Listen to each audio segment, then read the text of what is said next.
If you guys need any cards, packs, sleeves, anything of that nature, shop on TCG Player using my affiliate link in the description. What's going on, everybody? I was not able to make it to YCS Philly, but a teammate of mine, Sonny, was able to go there. Say hello to everybody, Sonny. Hey, what's up? I'm Sonny. Sonny, And yeah. easily top 15 members of the Crow's Nest. Hero Frog enjoyer, Hero Beat enjoyer, probably one of the only Hero Beat enjoyers on the planet, but that's that's neither here nor there. We're going to be talking about his performance in YCS Philly. What did you play and how did you do? I played Hero Frog and then I did all right. I went 12-0 with the deck. That's all right. Yeah, it's all right. Fine. You know.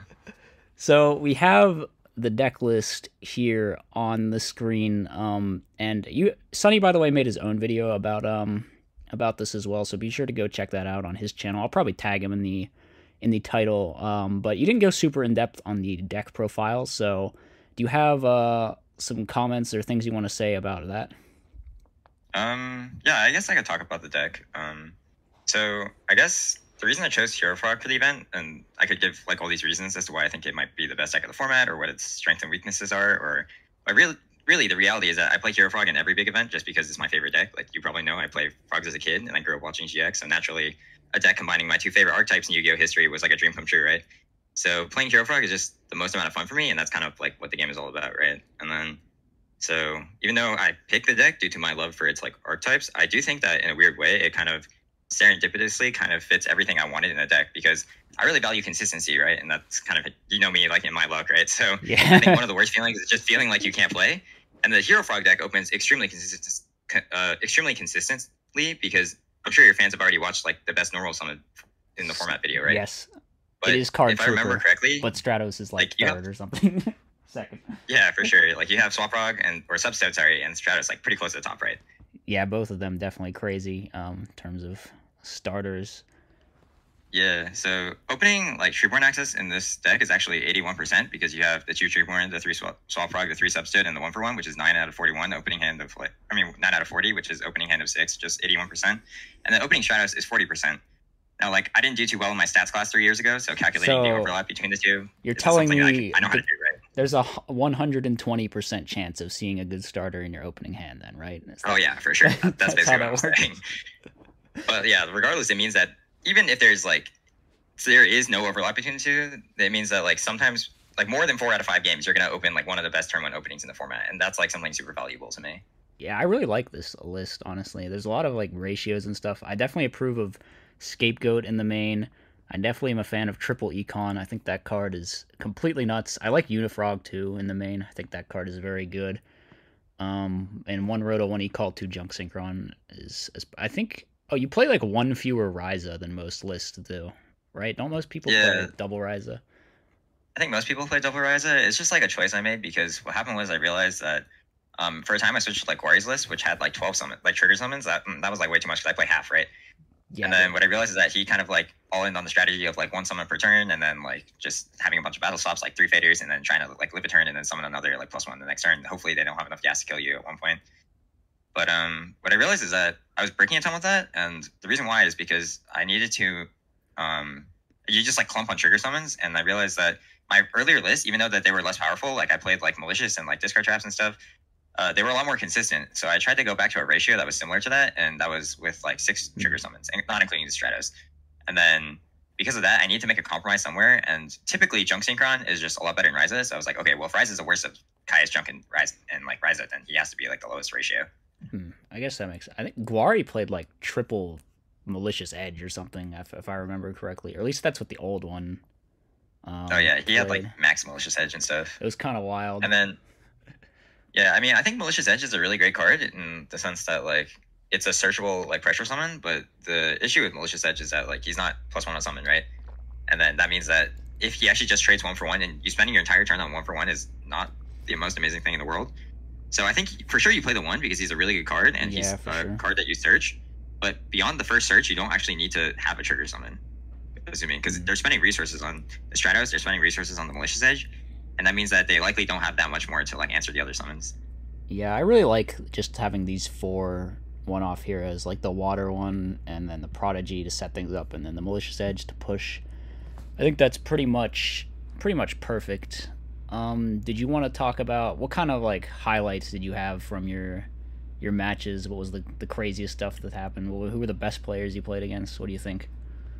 I mean, yeah, I played a lot of pretty great players. Like, actually, in the first one wasn't actually like a pod; it was like a locals that Insidious hosted. If you know Insidious, he's like one of the best Go players of all time. He's like a goat guy, yeah. Yeah. So he held like a locals the day before the YCS, and then pretty much all my opponents were really good, right? Because, basically my entire locals went with me, and then I played a lot of pretty great players in a row. So the first one I played was like Kambama. He went to River Rulers, and then I think he like top River Rulers or something. He got like 13th or something, or he didn't top. He was really close though.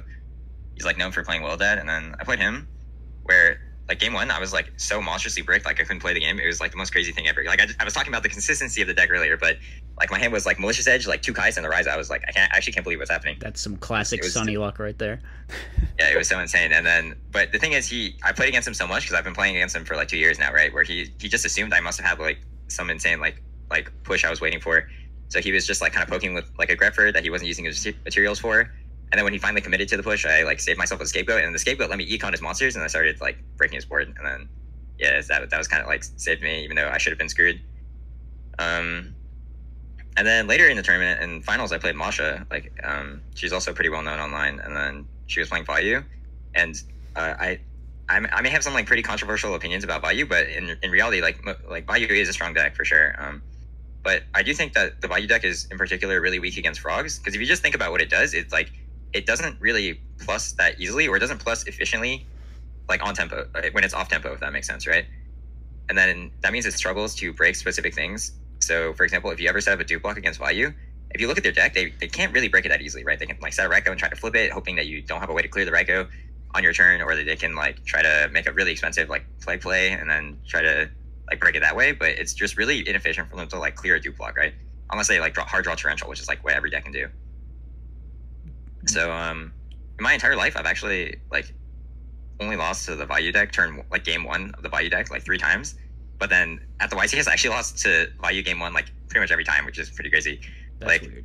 I remember Masha, she activated charge. She mills Vayu, Sirocco, and Plague. I'm like, oh shit. And then she so I'm trying to answer this board while like holding resources so I can answer the Plague and the Sirocco. I mean the Arm Wing that's gonna come out. And then she flips the Ryko, so I can't clear the Ryko, or I don't have enough to clear the additional pressure. Then she flips the Ryko and she mills like Necro Guard, and I'm like, okay, I see how this game is going. And then the real thing wasn't even all that, because I was at one point I like stabilized with an absolute 0, but then she like flips Burial on like attack declaration, which is like an extremely pro play. So she puts back all the Vayu materials, she puts back the Plague Spider, and then she drops scores. I'm like, okay, I can see I might be in trouble for this game. So I did lose game 1 to Vayu there, but the later games I decided for her side. Like her deck Devi was only hit 1 monster, because like my deck is like the reason why I think Hero Frog is my favorite, is the best frog deck. Is because it's actually really resilient to things that other frog decks are really weak to. So, for example, I want to say it's like the best against deck devastation virus, because it hits the Junk Synchrons, and then even if you side the faders out, it will hit the Junk Synchrons, it will hit the Ocean, and it will hit the Prodigy. But pretty much, and it will hit the frogs, obviously. But like that's kind of enough, because when the frogs go to the graveyard, right, like the other cards are kind of just alive. Yeah. So it's really only like a turn 1 deck devastation virus that's like extremely brutal. Yeah, I was gonna say deck dev always kind of feels weird against frogs, because it doesn't really hit the threats. You know, I guess Junk Synchron can hit, but they can always just like keep drawing Monarchs, and it doesn't take the Treeborn out of rotation in the way that like all the other frog hate sort of does. So yeah, I mean, the hand knowledge is for sure good. It can be crazy though if you just rip like 5 things with it too. So you know, it's kind of a coin flip. Yeah, it's like a high variance card. But then for Masha, I wasn't that lucky. Like she only hit like my Prodigy, and then my hand is like Miracle, Junk, like Stratos, and then like 2 Monarchs. So then obviously she can't really win after that, right? Yeah, that was kind of that match. My second pod, I played against. I don't really have too much to say about like the first 2 games. Actually, I played against this fairy player. He's another friend of mine from locals, and he opened like insane turbo broken. I couldn't believe it. Like he opened, I think it was like he went turn 1 set, and then I like set my dupe frog or something, and then he goes Bryo Christia on his first turn. I'm starting out Bryo Christia and like a Dialk, and I'm like, man, everyone's just sacking Sunny in game 1. Apparently. No, I mean, it's not really like that sacky, I guess, because like it's really just like opening Herald Christia. Those are both 3-ofs, and then like 3 other fairies, which is like half your deck. So it happens. But I actually ended up winning that game. I don't exactly remember what How? happened because I think I had like an enemy controller in my hand. So I did like summon like a frog, do enemy controller, take the Bryo, and then start pitching and bounce the Bryo and the Herald. I mean the Christia, because I was at 29 life, so I could afford to take one attack. And then I think I set like a scapegoat, and then that brought me some turns. And eventually came to the point where he realized, okay, he can't summon another monster, because if he summons another fairy, then he goes to 5, right? And then he can't drop his Christia anymore. But if he doesn't summon another monster, my Trueborn actually walls his Dialk forever. So he was actually in like a really awkward spot, and eventually I got him to commit the second fairy, and then they Mirror Force both, and he was at 5, and then the game was over. I think the frog matchup against fairies is actually really bad. Like, I played it from both sides. Is it? There's things fairies can do, for sure. Like, if you drop Christia, it should be really hard to win if you're playing correctly, but it's just way too hard to, like... How does fairy ever out, like, dupe lock, though? I feel like that's really hard. That's a big issue. Like, you have your one Raikou. If you play your one Raikou, you can flip summon the Raikou if they just, like, don't... They don't like, monarch it. They don't, like... yeah, they don't move a monarch your Raikou, and then you have Torrential. And then beyond that, you're just trying to hopefully, like, take -1s efficiently until they run out of summons. Or if they... I mean, if they ever set up dupe block plus swap plus monarch, then you lose guaranteed. But if they don't have that, then you can try to make them run out of summons. And then beyond that, you can try to Herald into Brynok, and then that's it. My sense is, like, the worst decks against frogs are the ones that just lose to dupe block. It really feels that way anyway. So, I don't know. That's how I feel, too. Like, if your deck loses to dupe block, it means you have to commit too many resources to clear the dupe block, or you can never win, right? And then if you do that, then at that point, you don't have enough, like offensive pressure to actually kill the rest of the deck. And then you just lose. I guess Fairy can sometimes just turbo out Christie and win, but that matchup feels tough to me. It's like regular fairies into frogs. Obviously, like Lightsworn, Christia, I feel like destroys, but the sort of slower fairy deck. It's a little weird because I played 3 Christia Sworn over the weekend, and like, I mean, obviously I think that matchup's really bad, but I think about like my life playing frogs into Christia Sworn, and I've actually like pretty much never lost a matchup, but I do think it should be really bad. I feel like it's a bad matchup, but that deck is just worse because I don't know. Like it just like whenever I play it, I has just like brick. Very slow turns, right? Whenever I play it, I just brick. Like that's just how it goes for me. That's why I'm that's not, how it is for me too. That's why I don't play Dragon Turbo and that type of stuff, because you know I'm kind of like you. I don't want to just lose to myself. Yeah, and then you have like really cool creations in terms of like not breaking, but it's like, I guess like the threat of not knowing what you're doing also kind of helps with that, because they don't want to commit too much and then they get blown up by something random. Yeah. With your decks. Potentially. Yeah, so I have like some funny stories, I guess. So in my second pod, I played against a Vayu player round 1, and this is the biggest controversy I had all weekend, because like even though Saturday was super great and I had all really fun matches and opponents, like my Sunday actually started really bad because I played this Vayu player round 1, and I'm like not trying to be negative, but we went to like game 3, and in the first turn of game 3, I was like so out of it because I was in like a room and with like my friends, and then I only slept like 4 hours every night. So I accidentally like drew 6 cards at the beginning of my turn, like when he went first, right? And I wasn't paying attention, and then I accidentally like drew for turn, and I realized I had 7. But I was like, I have this habit of like shuffling my hand constantly, right? It's just like a bad habit I have. And then because of that, I couldn't like remember what card I drew. So this is like 100% my bad, right? But then he like, I asked like what he wanted to do, and I was just like, do you want to like just shuffle a card back? Because in my mind, I didn't really care. It's like round 1 of a pod, and it's not like YCS finals or anything. But then obviously he was like, he called the judge, and then the judge was like, no, you're gonna pick one and shuffle it back, right?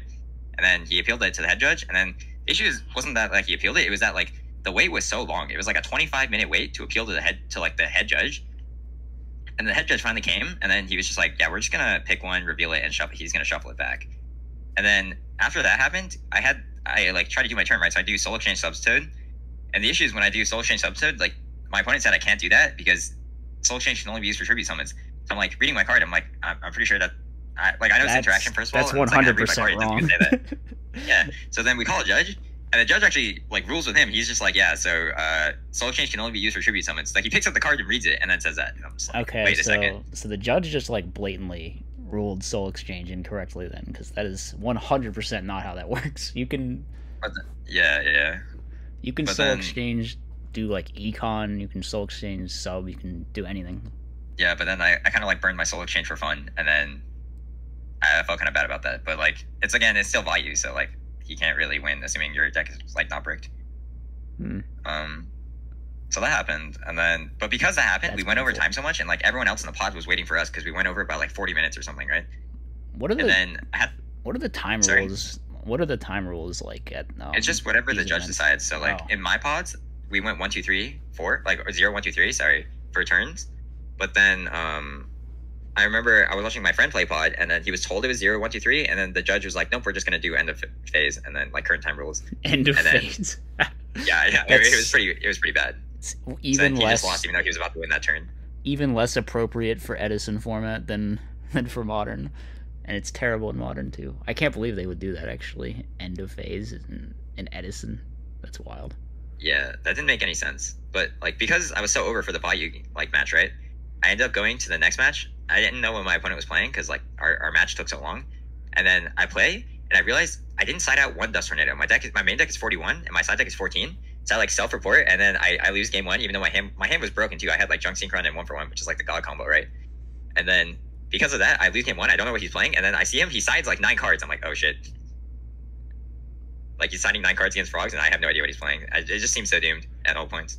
Well, he was playing hybrid Blackwing, and he didn't draw broken, so then I won the next two, and then in pod 3, like that happened again. Like honestly, I'm just like such a clumsy person that like yeah, Sonny like, keeps accidentally cheating.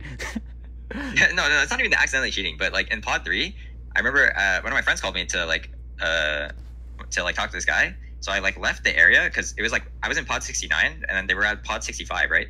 So I left for literally like 15 minutes and then I checked my phone. I have like 3 phone calls from my friends, right? And apparently in those 15 minutes they called like 4 pods, and I was like, how did that happen when I was waiting like a billion years for like just one pod to fire?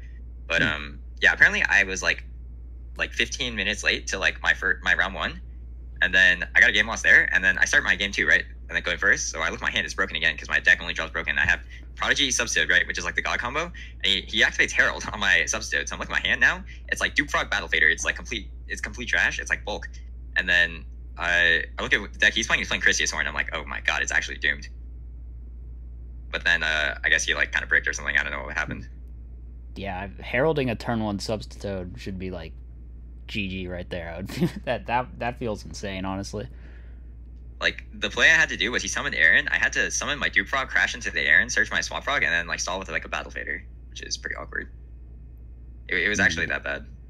Didn't a judge you said a judge also ruled Starlight Road wrong on you? Which match was that in? Oh no! Like it wasn't on me. It was on one of my friends where it was on someone else. Was playing Nim Nim. Actually, my friend was playing Nim Nim. And then, cool. Yeah, it was funny because he was playing the zombie list with Starlight Road and like 2 Crows main. You know that one? Or I'm not familiar with the zombie list that plays Starlight Road. Yeah, it was like it won like some ribbit, I think, but yeah. So he was playing that list, and then my friend has Ab-Zero, right? So I forget what happened. He like compulses the Ab-Zero, and he flips Starlight Road, but then the judge was like, "Oh yeah, the Starlight Road will summon the Stardust Dragon." Wait. My friend was just getting killed by a Stardust Dragon. I'm pretty sure. You say compulse the Ab-Zero? Because I don't know if it was compulse, but like he said that like it was a situation where it can't destroy it. It might have just like killed it somehow. Because I feel like compulse is the one situation where it can destroy. Or like I don't think it was compulse. Like basically I wasn't there for it, but then like if it dies or gets banished, then Road can't destroy it. But if it goes to extra, I'm pretty sure Road can destroy it in the extra and then summon Stardust. So it must have been something else. It must have been like Kai's or something. Like I don't know what was happening. Yeah, but yeah, obviously you don't get to summon the Stardust in that situation because Road needs to kill it. All right, anything else you want to mention? Any other cool things happen to you? Any other weird screw ups by Sonny at the event? Oh no, that like 7th card thing. I promise that was the only thing. That was the only thing. Okay. And like being late to my rounds. And forgetting to side out one of your Dust Tornadoes. That too. Okay, I blame that on like being late for the first round. You know what I mean? That's like a product of like the first screw up. Yeah, okay. That's just one big screw up then, my bad. All right. Yeah, it's all good. All good. When you go to tournaments, don't be Sonny. Be better. I mean yeah. Definitely don't be me. I'm like not super be focused. Sonny as in like a go 12-0, but you know, without the little mistakes, you know. That's the main lesson of the video. All right, thanks for coming on the channel and discussing all of your many misadventures and mishaps, Sonny. And congratulations on going 12-0. How many? You won like 6 lad mats or something because of that? Oh no, you can post a photo on like your channel or whatever. I can send it to you. But that's actually a meme. So I only got 3, and then the other 3 are my friends. So we just pulled it together to make it seem funnier. Yeah. So Anyway, I only got 3. So anyway, congratulations on your extremely successful performance. Thanks for coming on the channel. Hope everyone enjoyed hearing about Sonny's YCS Philly run, and I'll see everybody next time. Peace out. As always, be sure to like, comment, and subscribe. Furthermore, if you enjoy my content, you should think about becoming a channel member. You get access to tons of bonus content, and it's a great way to help support the channel.